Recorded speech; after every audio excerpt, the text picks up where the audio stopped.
Each node, periodically at a block height agreed by the network through consensus, takes a snapshot of the current state of his database and archives it.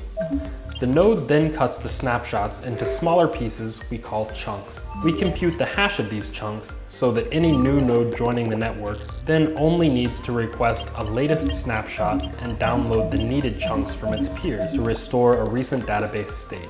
From this point, it can finish downloading the recent blocks to catch up to the rest of the network. The blockchain download time is a notorious problem.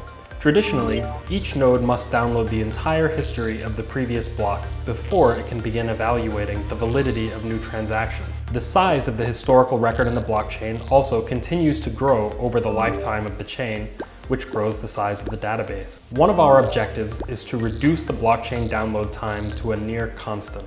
First, we freeze and we collect the world state, meaning anything that is used to validate new transactions. Second, we serialize records into archive files. We take a look at our database entities and we convert them into files. Next, we arrange the records into a directory structure organized to prevent data churn. After this, we create a manifest of the changes in the file archive. So, if any chunk's hash has actually changed, we take note of this and we put the new hash into the manifest file. Afterwards, we distribute the data equally among the nodes. We take all of these chunks and split them up into equal-sized files, which we call storage blobs. Each of these storage blobs are stored on different nodes, which become responsible for hosting and serving the blobs to the new nodes.